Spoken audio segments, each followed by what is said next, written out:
Dia 30 de novembro. Santo André Apóstolo. Anos 70. André, entre os apóstolos, o primeiro eleito, era irmão carnal de São Pedro e, como este pescador de Betsaida, é um dos discípulos de São João Batista. Jesus chegou ao Jordão, ao lugar onde João batizava, e este disse aos discípulos: Eis aí o Cordeiro de Deus que tira os pecados do mundo. É este que virá depois de mim.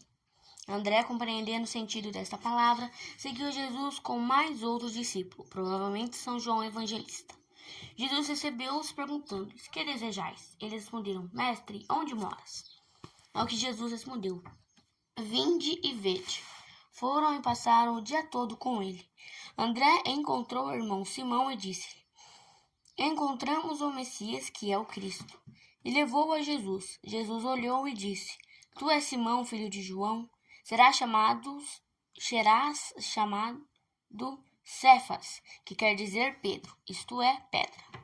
Ainda não ficaram definitivamente com Jesus Cristo, mas voltaram aos seus negócios. Só pelo fim daquele mesmo ano foi que Jesus os procurou no lago de Nezaré, e tendo-os encontrado quando lavavam as redes, disse-lhes: Segui-me, far-vos-ei pescadores de homens. Então abandonaram as redes e seguiram Jesus, e não abandonaram mais. Os santos evangelhos relatam que Jesus Cristo, tendo passado a noite toda em oração, entre 77 discípulos, escolheu 12 apóstolos, dos quais André é enumerado em segundo lugar. Como dos outros apóstolos, também de Santo André, os santos evangelhos poucas notícias dão.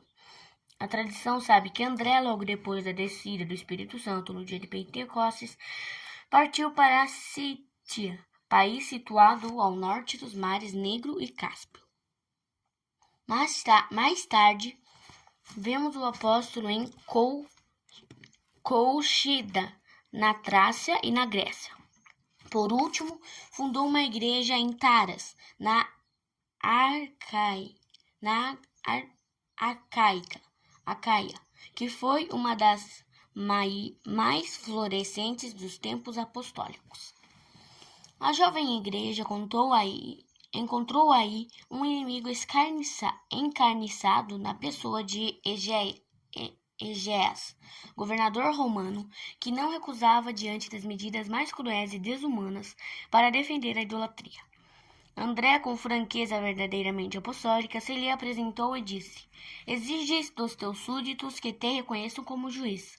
Tens razão, porque é então que te recusas a reconhecer o supremo juiz Jesus Cristo, que é juiz do mundo inteiro?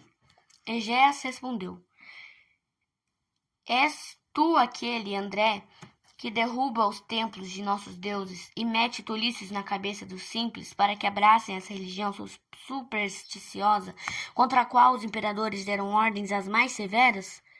André: Estas ordens foram dadas por imperadores que desconhecem a verdade, desconhecem a Jesus Cristo, o Filho de Deus, que veio a este mundo para salvar os homens. São deuses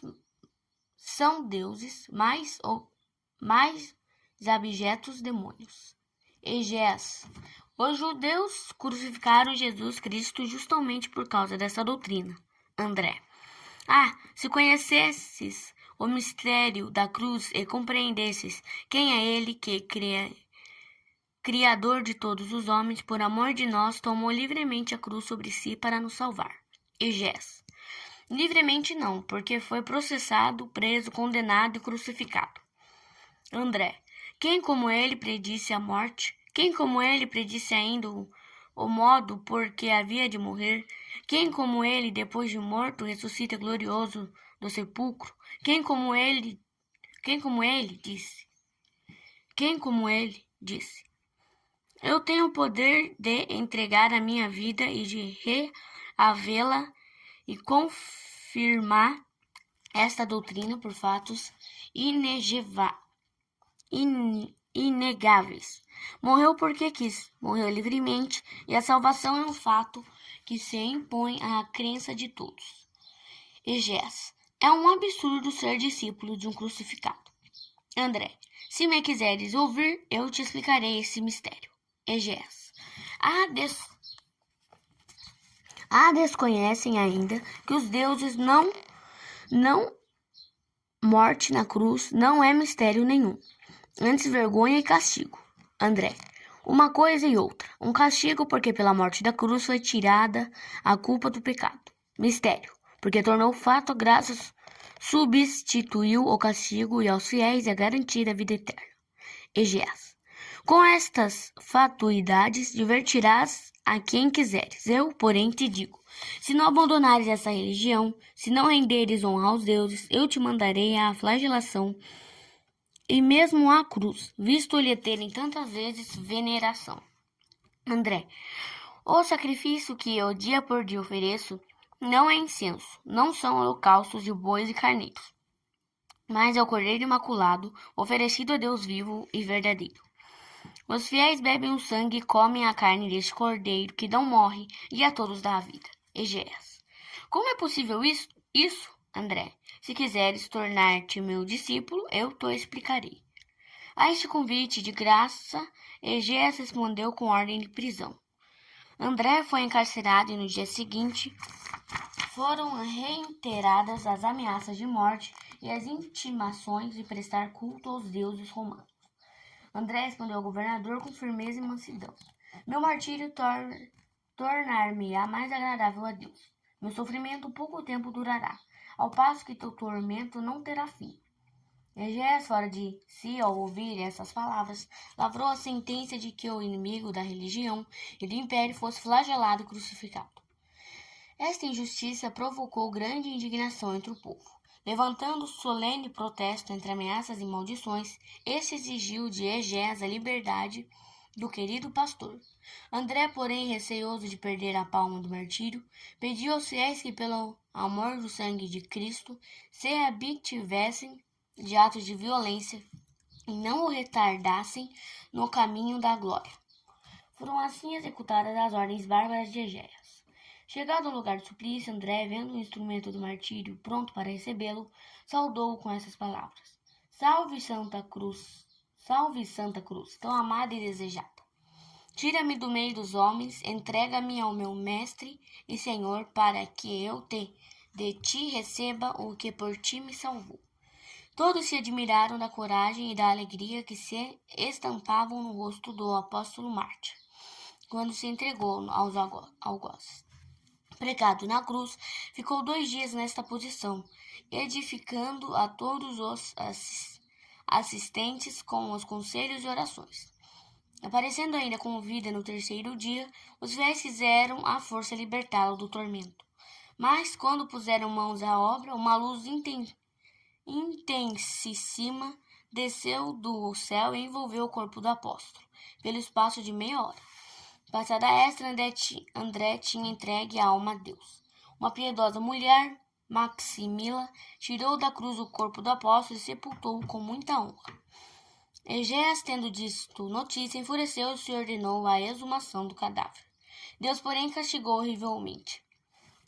Egés ficou possesso do demônio e morreu em pleno desespero. 300 anos mais tarde, as relíquias de Santo André chegaram a Constantinopla, onde permaneceram até o tempo do Papa Pio II, o qual as mandou transportar para a Catedral de Amalfi, na Itália, onde até hoje se acham. A data do martírio de Santo André é o dia 30 de novembro do ano 70. Reflexões. Nota 2 palavras bem memoráveis de Santo André. Todos os dias ofereço em sacrifício a Deus um cordeiro imaculado.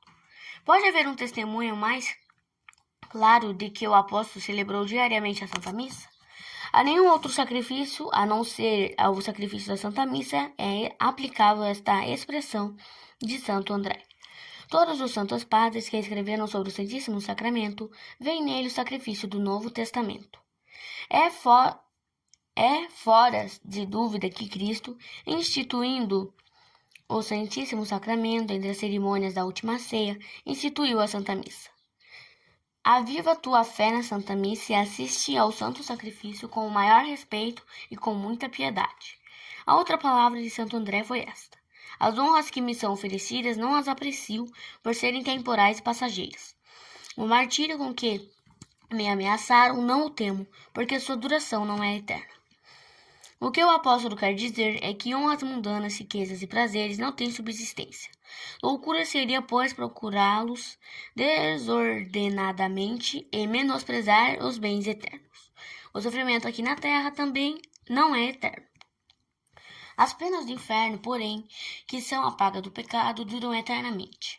É melhor sofrer, penar e trabalhar enquanto temos vida aqui na terra, para não experimentarmos as penas de além-túmulo.